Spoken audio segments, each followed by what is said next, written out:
Big round. All right, we're on. How you sound? Yep. Awesome. How's it sound? Good. Before we start, I'd love to give an honourable mention to my best mate, Geordie Davies. He thought of the name The Oval Ball, so we got some good feedback throughout the week about the name and etc. And I thought, you know what, it comes down to Geordie Davies, my friend. So there you go, Geordie. Here's the plug. Yeah, yeah. Good on you, Geordie. Well done. There we go. Got Matt's approval. All right. What do you think of the week, Matt? Oh boy.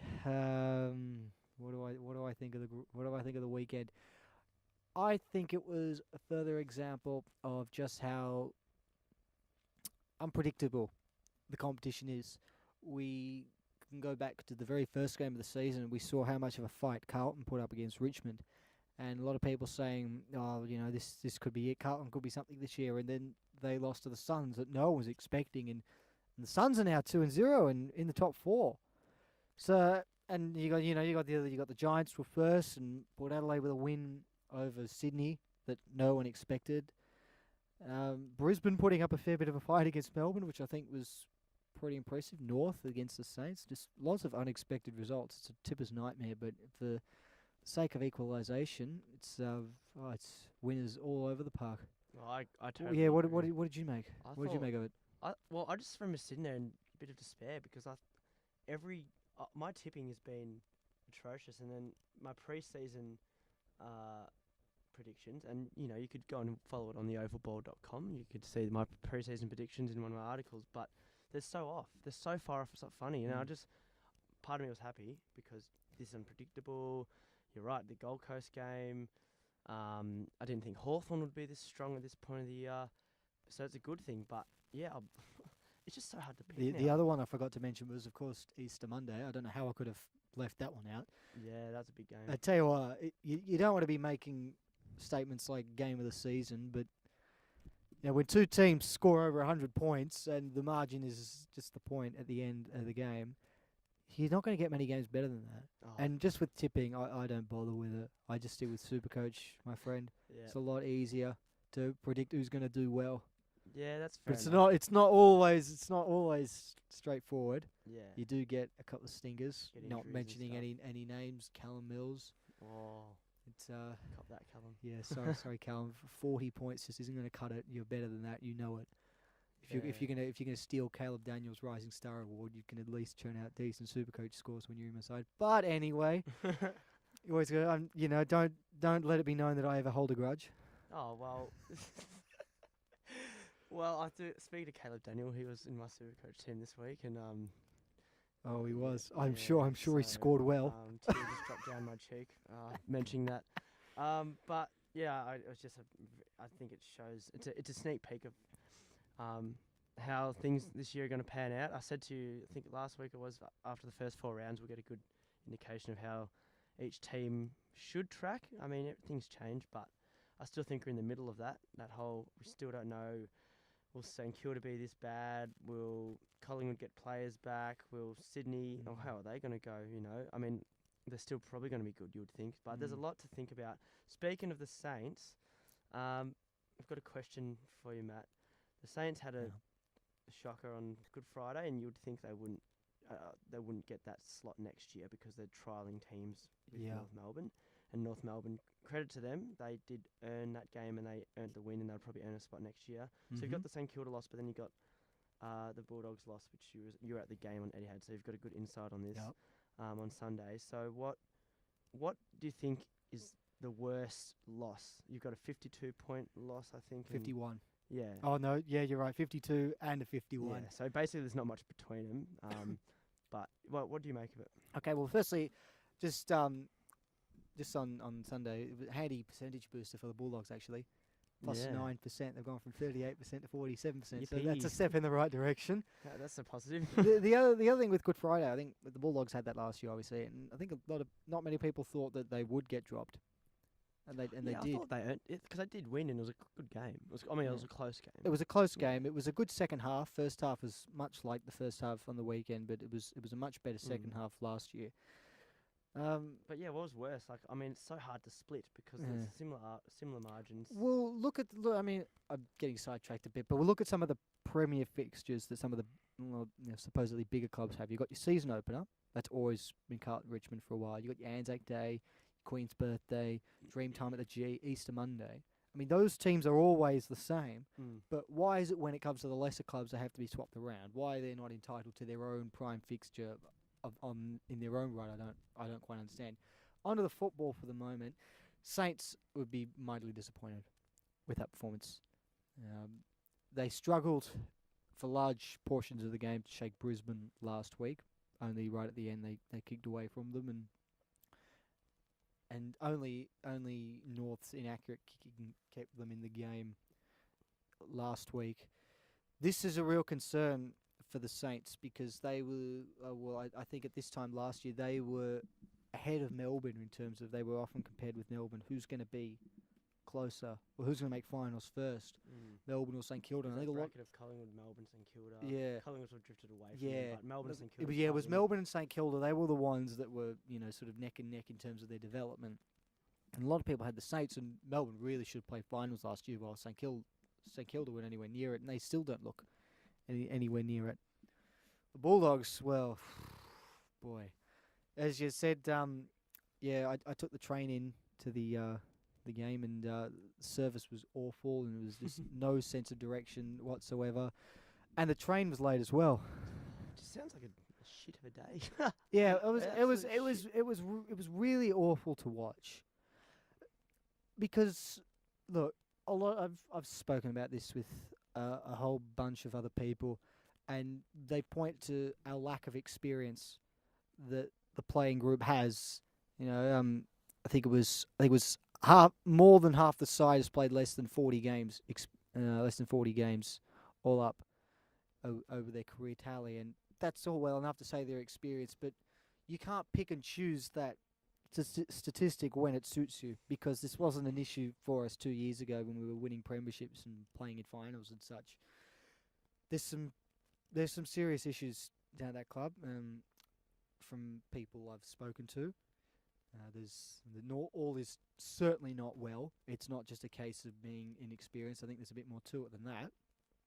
I won't elaborate though, because I don't know everything, and I don't want to be making wild accusations when they're not true. Because having studied media law, I know that's not a wise move to make. Media law at Swinburne. Yes. Side note, puts a fear of God into you. So Swin students, you would know that. Be wary. Yeah. But it was. Did you think as far as the season's going, and where they both sit? I still have St Kilda ahead of the Dogs. Yeah. And that's me being brutally honest, because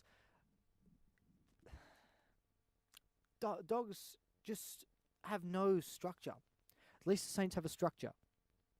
And I often look at the forward line, and you've got Tom Boyd, who's a forward, but they prefer to play him as a ruckman in the VFL, and you've got Shaki, who is a forward, and they played him in the 2 practice matches in the pre-season. Now they're still not picking him in round 1, so fitness won't be the issue. And now he's got a calf injury, so he'll be out for a week or two. It's just a lot of issues, and I don't know if I mentioned this to you or I mentioned it to someone else last week. I liken what the Bulldogs have got to a really bad cricket team, and I'm not referring to Australia specifically, but I'm just referring to a cricket team in terms of their selections. You wouldn't see a cricket team pick 11 all-rounders. You touched on this last week about the fact that there's a good coach knows.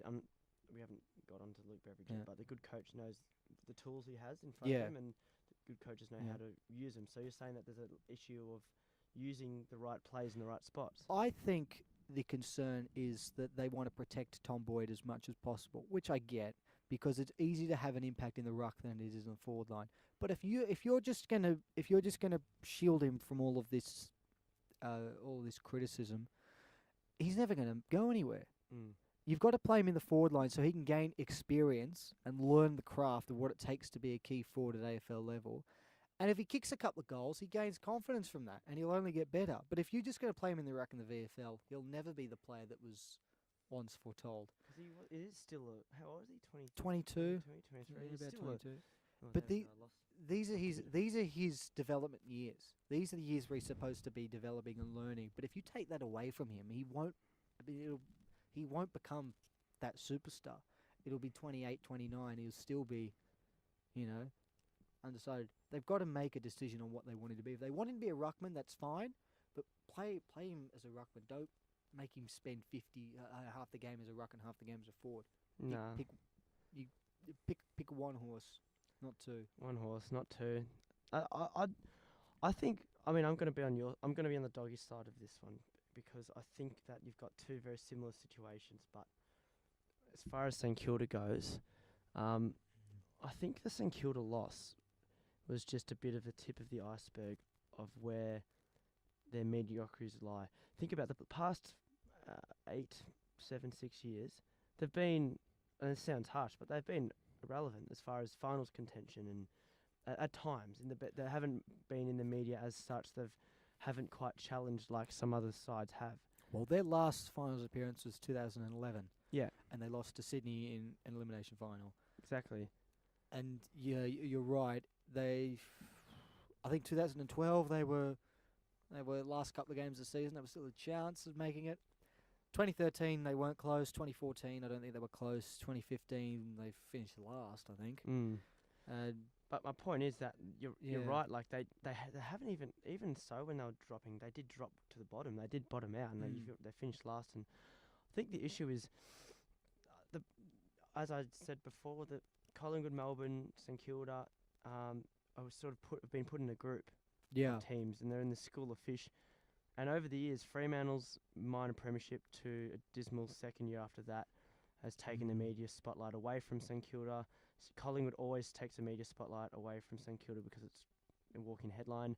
Melbourne's the whole camp thing, the injuries, the Jesse Hogan stuff. But it's taken all this attention away from even them. Fremantle have rebounded fairly quickly. Yeah, they're actually. It's hard to gauge, and we're only 2 rounds in, and they did get touched up pretty badly by Port last week or week before rather. But they're not a bad side. They've got a good group of players. I watched them against Essendon on the weekend. They were all right. Yeah. They're going to be a hard side to beat, especially at home. But the thing is, I think this year, the media can only have so much of Collingwood, and it can only talk about Melbourne so much, and Fremantle, and these sides that are put in the same school of fish. I think that now the media is ready, and the AFL spotlight is ready to go on to Allard Richardson and St Kilda if they miss the finals. And we might see the first time in 8 years the attention that St Kilda finally deserves, as far as, not in a good way. They've flown under the radar, and that's because of those they've sides. escaped that criticism. And I think now we're starting just to see what Friday was bad, but it was a little bit of a reminder of, hey, this team hasn't. What about this team? They haven't done much, and look what's happened. They get their game in the spotlight where everyone's watching them. That's what I think. And then that point, and you touched on about why there's Good Friday isn't a set fixture. I think because Anzac Day was 1990, I think. 95. 95, sorry. It was a draw, I remember the first game. And the Carlton-Richmond. I think those games were set in a time where the ratings and the broadcast rights, and there was still a thing. They were still established, but there wasn't much emphasis on it, and it's not.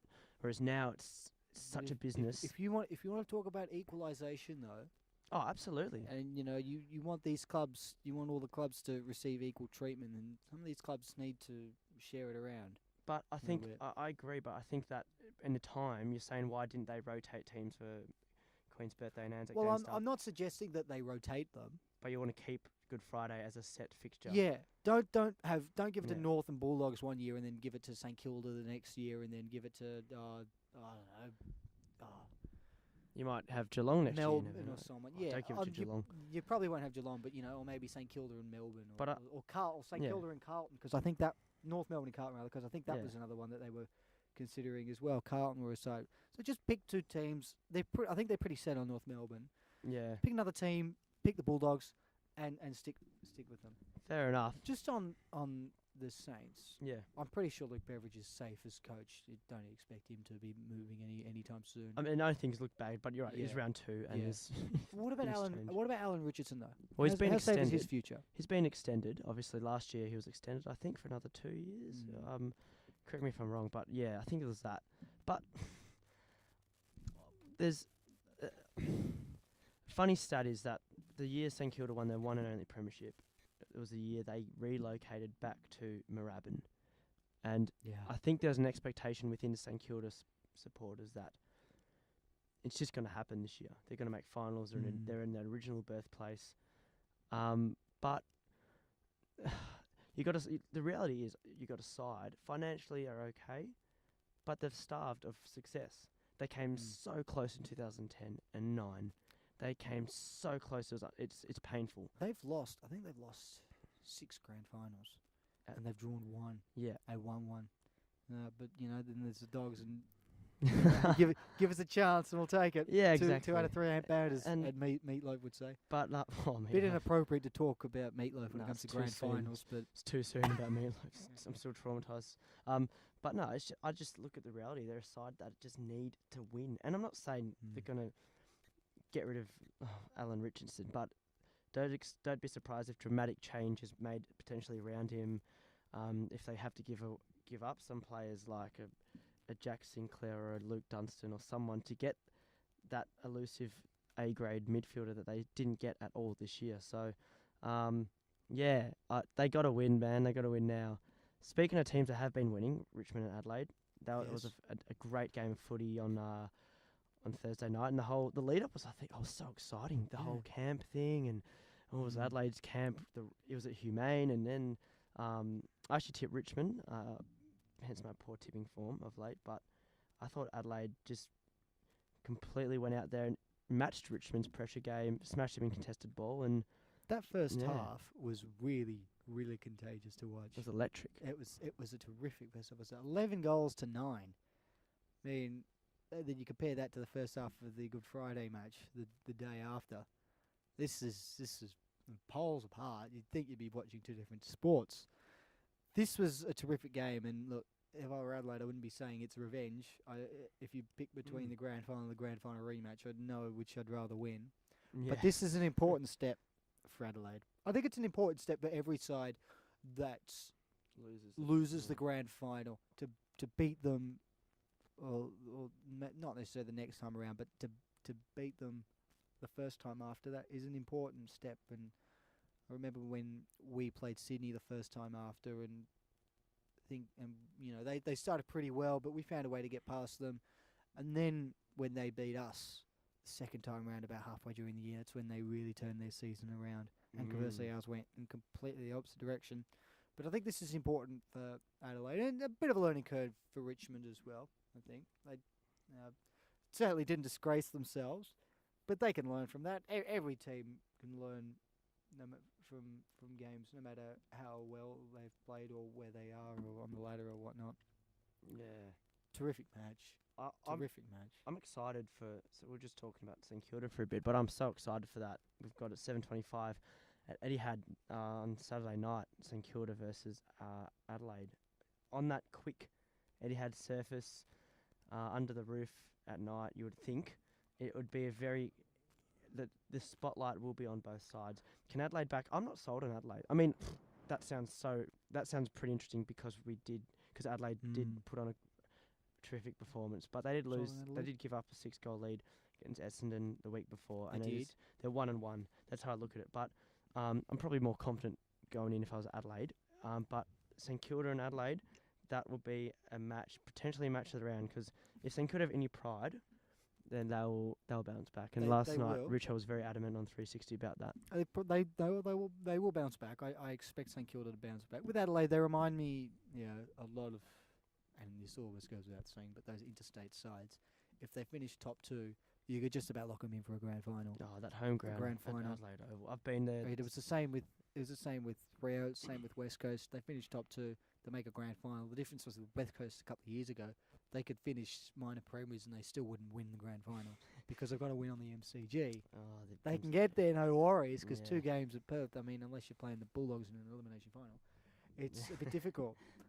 There's an old saying in basketball: you got to go to Chicago, or you got to come through Chicago to win. In reference to Michael Jordan and the Bulls, the Chicago Bulls. I'm afraid basketball's not my area of strength, but that does make sense. You've got to beat, because they'll finish on top, and you've got to beat them on their home. You've got to come through that arena. But what did you make of the Adelaide camp though?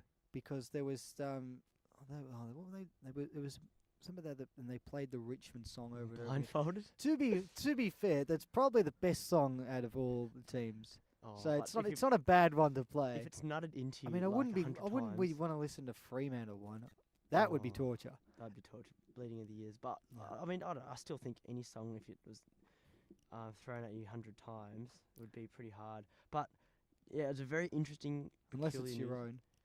own. Oh, yeah. Actually, no, I can't argue. I with that, yeah. was not going to get sick of listening to the Bulldogs song The after that grand I know final. about the digital versions, but The- anyway, the that's- digital version that's could a- go find its own little place Yeah, to that- quietly die. exactly. That's a story for another day. But yeah, AFL clubs obviously doing a lot to get around other sides and what will make each other better as individuals, as athletes, and I mean we're they not really did roll the dice with the player's psyche on that one though, that because yeah. I can only imagine what that would do.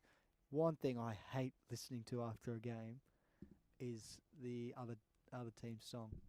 Can't stand it. I hate it. No matter how much we get beat by, whether it's 1 point or 51 points or 82 points. Well, I was on the G on Saturday. I was listening to the GWS song. Sounded like I was at the bloody Kremlin. It's a weird song. It's Sounds like something World War Two. capitalist Russia would Oh my! put together. It's just a weird song, but We are capitalists or something. it is very like patriotic. But yeah, It's an awful song. Well- I'm glad I didn't have to listen to it after that prelim. nah. Oh God. That song was a lot better, Yeah, a lot more celebratory. but I'm not going to put myself in the camp of Adelaide because none of us were there. But No, I think look, as long as there's no reports made or complaints made to the AFLPA, and I think in the Melbourne situation there was. So if you want to, Yeah. although we're looking at it from an outside view, if you want to decide which one was more dangerous than the other, you'd think that the Melbourne one, just because the players actually went to the AFLPA. You got the physical issue, which was Melbourne, and you got the mental issue, which was the psychological, which was Adelaide. But look, if they make top 4 this year, then you're not going to hear a thing about this camp. not sure if you watched Talking Footy on Monday night. No, I didn't. They had a clip of they were talking about these camping setups of your Adelaides and your Melbournes. They showed footage of Footscray as they were then in 1992, and they were jumping out of a plane. They had parachutes on. Yeah. So I should have mentioned that earlier. Yeah, They had your parachutes on discretion. and they were jumping into I think it was Port Phillip Bay, and you obviously jumping miles up in the air, and you imagine that happening nowadays. No. I mean, that'd be a lot scarier than listening to a Richmond song. No, I'd And you know what Footscray did that year? They finished second on the ladder. They made the prelim. So you're I mean- saying that the jumping out of a plane is the key to success? I'm not saying it because history will just say it for me. So let's just go and jump out of a plane and Just we'll win a grand. Do make sure you're carrying a fully functioning parachute before you jump out of a plane, though. I would advise that. See, we did media law. We understand. See, Yeah. that's why Matt said do wear a parachute. Yeah. But- Kids, do not try this at home I'll t- or anywhere really. I'll tell you what though, the Port and Sydney game, if you're in a parachute coming from an aeroplane watching it'd be a spectacular game because I watched the last half it was, and it was just a real good old fashioned. It was like an old fashioned wet weather footy game. What would but- a wet feather look like? Oh no, that's a fine. Yeah, it was a wet weather footy game. Now I can't get that word out of my head. With a bit of skills attached, with the buddies snap and Yeah, there was that. goals from outside 50. Yeah. I think deja vu because it Seemed ran one like last yes, year. I was going to say That's weird. very very similar style of game last year with Port Adelaide beating Sydney up at the SCG as well. It's just weird how they're just so Was- similar. It was the 7-2 third term really set it up for the power. I'm still not convinced on Port Adelaide. Yeah, a bit like me and Adelaide. But the Adelaide side A was bit still a li- bit question yeah, mark. see, you can bring in players, and you can bring in players that are going to make a difference. And you look at some of the names that Port brought in last year, and you go, oh, they brought in Jack Watts, Tom Rockcliffe, Steve Motlop. Now, they were the three. Now, Watts, 10 disposals.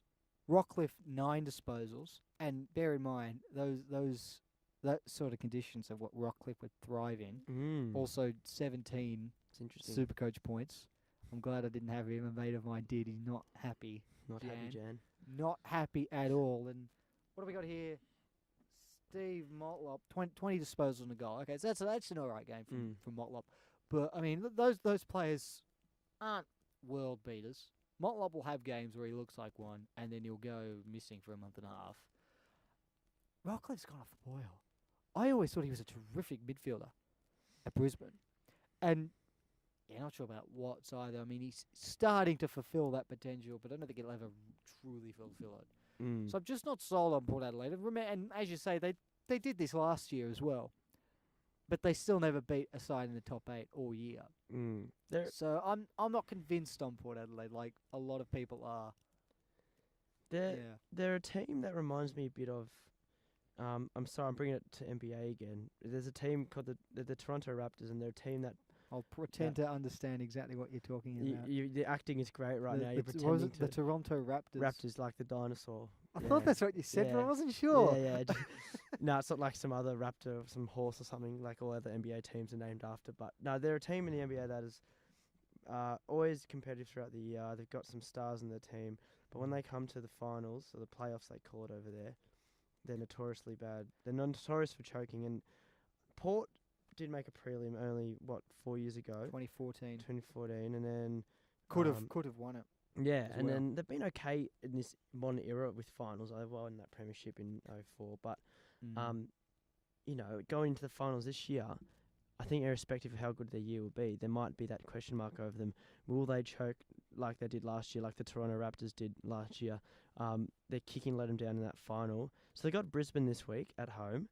Brisbane want to win. Brisbane have been pretty impressive. They've lost. Yeah, the things that have hurt them so far is the starts. So they're going to look to see Brisbane go off to a quick start out of the block. So I think, no games surety in AFL these days. It wouldn't surprise me if Port won that one in a bit of a scrappy match where they were only able to just sort of have enough. Yeah, I could see it because but they'll probably have a bit of lingering heavy legs from a Sunday night wet weather footy game. So that, if anything, that does play in Brisbane's favour. But I still fancy Port will go in as favourites, but I don't think it'll be as one-sided as what it might appear on face value. I hope so, but the injuries on Saturday. Oh boy, this was the sort of this was the sort of game I would expect in a Bulldogs match. Yeah. All jokes aside. Because all the injuries. Yeah. Well, it's become it's a Collingwood and GWS thing though, because they have had their injury rows last year. They've had, and then we have had it for a while now. But some of them were just shocking. The Broomhead one. Was. What do you make of that? It's hard to watch, honestly. I have. Did you see it live when I didn't see it live? Saw like a highlight. I'm not wealthy enough to have Foxtel. No, no. I'm too poor. It's the oval ball, mate. The oval ball's gonna make you big. Yeah, it's no, that was awful to watch. I don't know. I don't actually know how he managed to do that though. So he was running at full, and I've seen the replay. But I think the velocity of that must have been it. Must have been how hard. Because he's probably our quickest player, and the posts are incredibly padded, but you still got to understand his leg. The way he threw his leg at it, it would have had to wrap it. It would have had to hit it. He hit it on the sweet spot. Yeah, if his foot on it, you'd think he'd probably walk away. But the fact that he got right in the middle of his leg, where you got even weight on both sides, it was just. And I remember watching it as it happened, and I was one of the first people in my area to see, because I've seen it happen on a footy field before, and it's horrendous.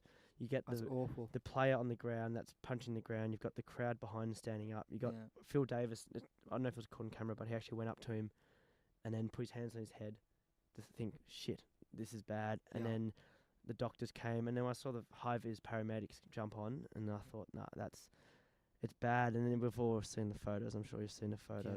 Yeah, they're just as hard to look at. And then the Scully thing happened, 10 minutes later? Yeah, and obviously it's not carnage. It's not as bad, but still significant, like a broken fibula. It still looked nasty. It would have hurt like hell. Not quite as bad as or graphic rather. Well, he'll be out for probably 80% of what Tim Broomhead's out for. So that's sort of like 80% of the time. So it's just carnage, and Yeah, no, Yeah.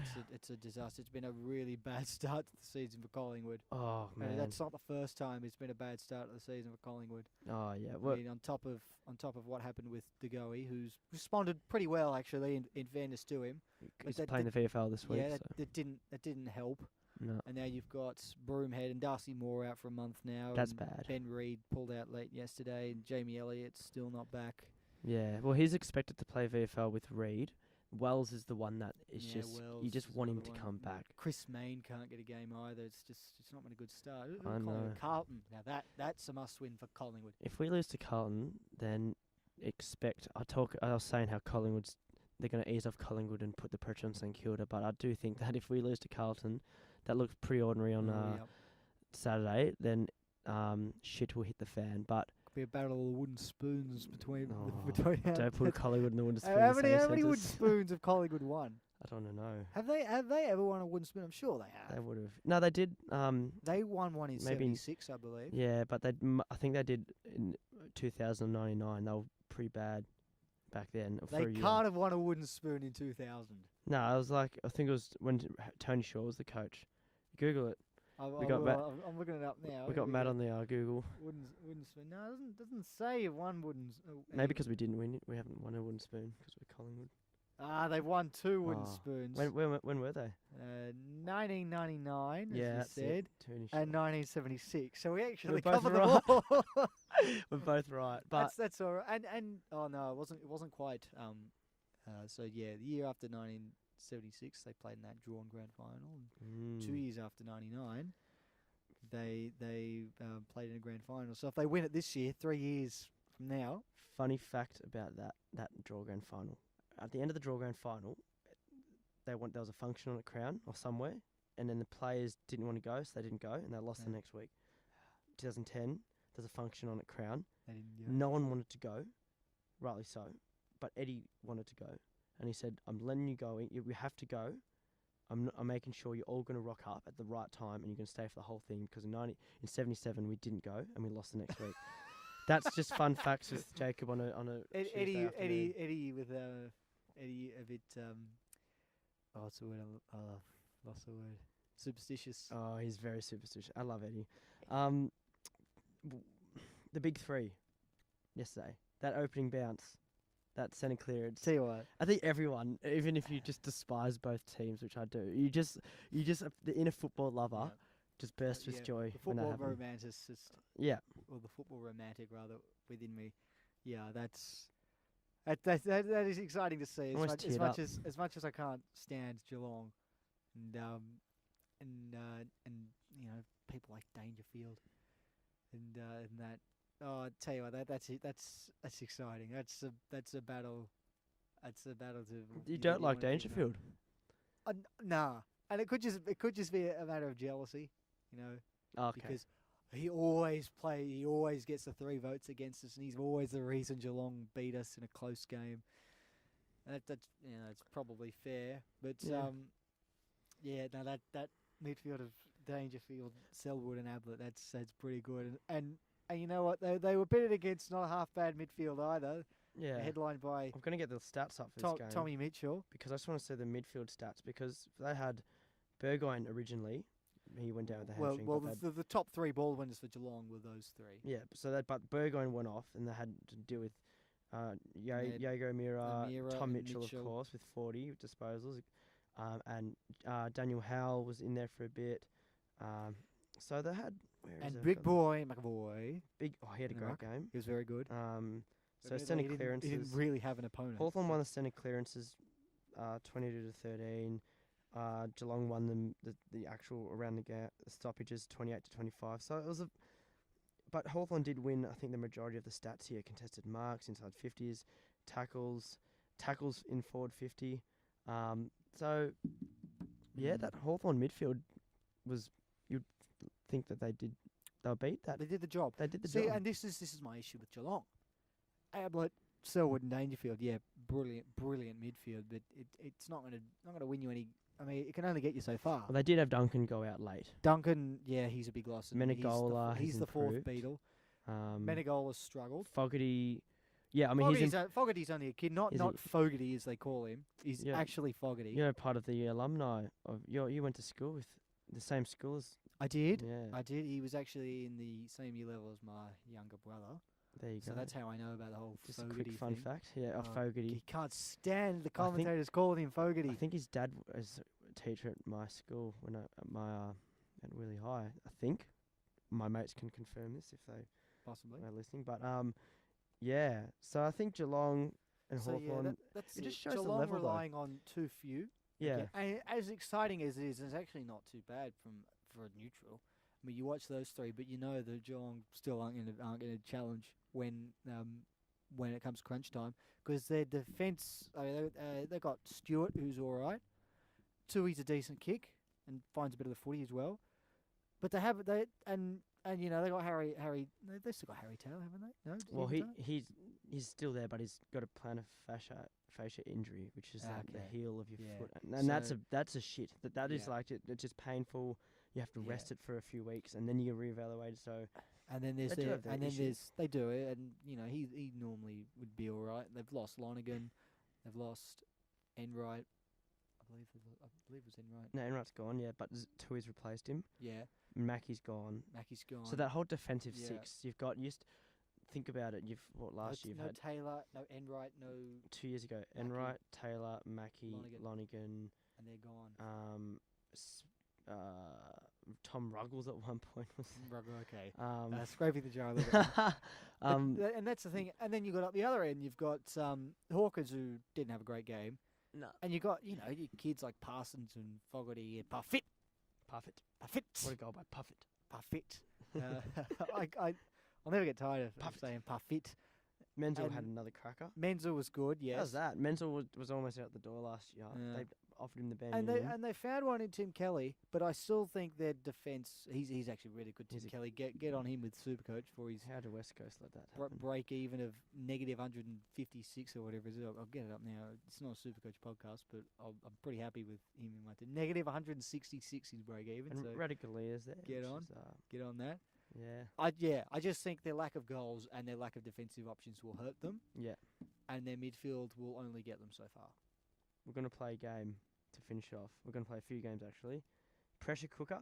Did we do this last week? Pressure cooker. I do not recall. So pressure cooker is we're going to put someone in the pressure cooker, someone in the industry that we think is under the most pressure this week. Under the pump. Under the pump could be a player, administrator, coach, just any football person. So this week I've got Liam Jones. Someone said it on Saturday night. The honeymoon period is over for Liam Jones. He had really good year. Honeymoon period was over in about 2012, mate. he had a good year last year. Everyone thought, gee, what a lifeline. He's come along. He zones off his opponents. He's so hard at it. He's got a great leap, bit like the forward he was at the Doggies. He showed glimpses. Great Indigenous player, which is not many people know that he's an Indigenous player. But yeah, probably had his worst game as a defender, I reckon, on Saturday. 8 goals against one of the premier big men in the game, and will be at Collingwood next year. But anyway, that's another story. But Tom Lynch kick 8 on him, and he just not only did he zone off at the wrong times, his decision making was off, and it's a bad game of football, and that happens. We're not going to hang him for one bad game, but he'll probably come against a small Collingwood forward line, or a Mason Cox, you would think, or a Ben Reid, who are good players. I think Reid is better down back, but at forward they're both good, but they're not great. So if he is embarrassed by a Mason Cox or a Ben Reid, then you'd be thinking, gee whiz, what's happening with this guy, because he showed so much last year. He showed the modern footballer's ability to play, but 2 weeks in a row, you have to perform. You have to respond. He was always a very good judge of the ball in the air. But the problem as a forward is that you've got people worrying about you. But as a defender, the forwards aren't worried about you. They're No, worried about the ball. They're just so free-willed. And you've Tom Lynch is got- the best at you've that. got the He just freedom. leads. Yeah, you've got the freedom to go for the ball. Yeah, great game by Tom Lynch. Not so good from LJ. Yeah, I know. Poor LJ. But do you have anyone this week? I do. I do, and I'm really rolling the dice on this one because every time I have a go at someone, they always kill it the week after. Nah, take a risk. All right, I'm going for it. I'm going for it. And his name's Jake Stringer. Oh yeah. Now, I was watching the Fremantle Essendon game last week, and the Dockers got up, and I thought to myself, well, it was a close game, but I reckon if Jake Stringer had played, Essendon would have done enough to get over the line. But then I looked at the stats and I realised that Stringer was playing. That's never a Well, good sign. so yeah, if he had been playing and I thought he wasn't, he clearly couldn't have had a big game. Nah, 9 disposals, 6 tackles in fairness, but no score.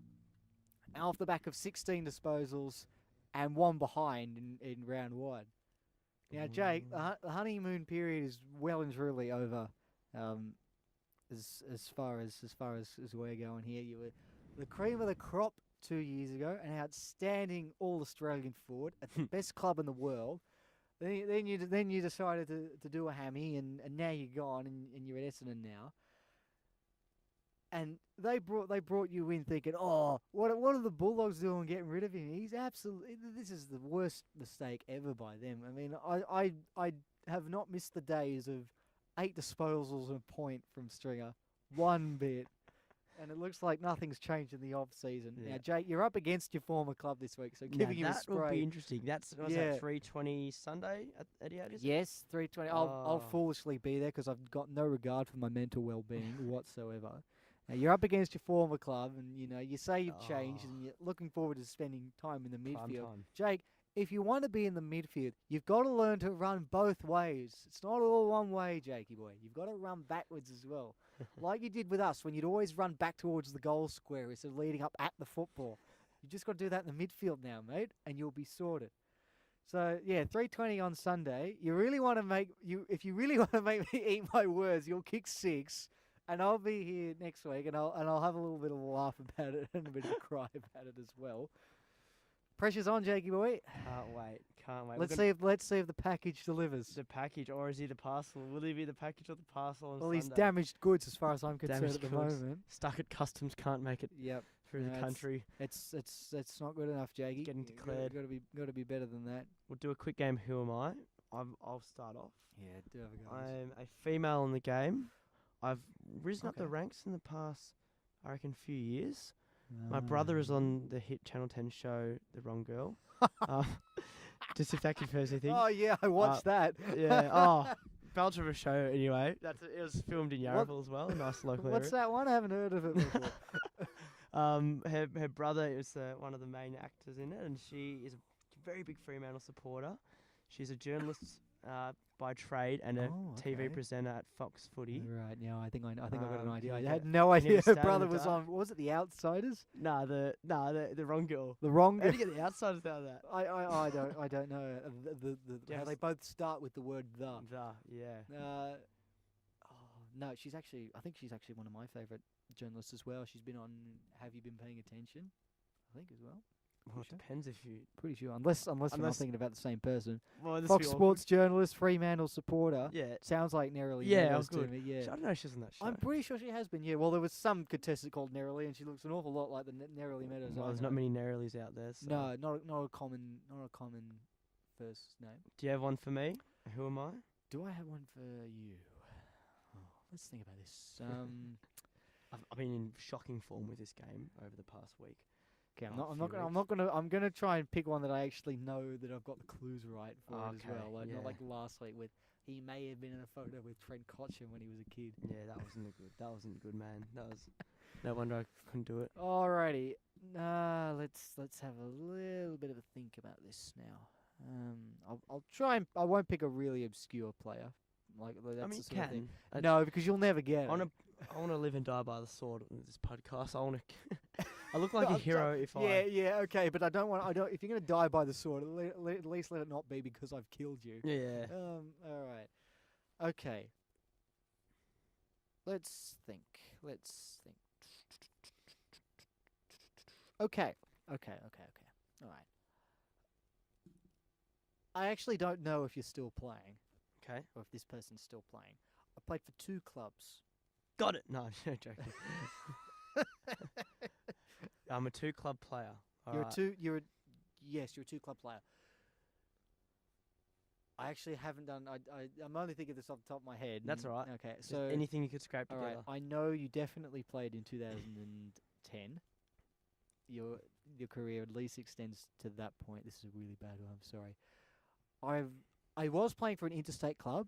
I'm now at Collingwood, or at least that was where I moved to. Okay.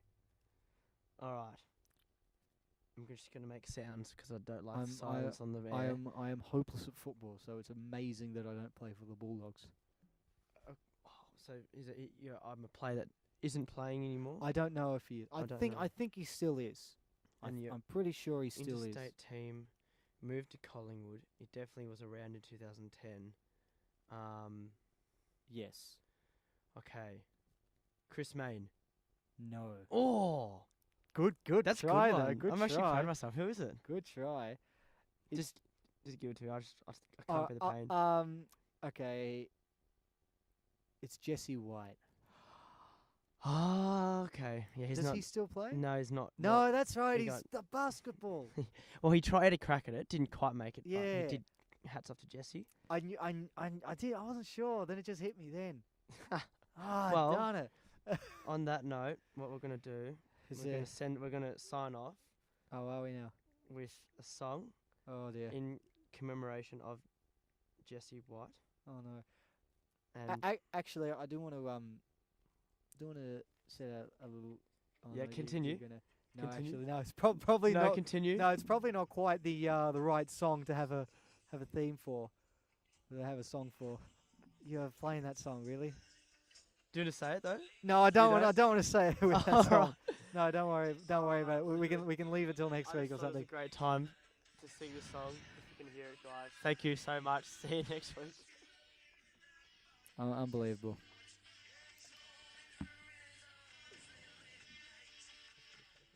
No, no. What are you doing? You could just yeah, you could just import a file in. It's amazing how much I know about computers. It's amazing how much I don't know about computers. Thank See you God, next thank week, God guys. you've got me on this episode, eh? Thank goodness. See you guys.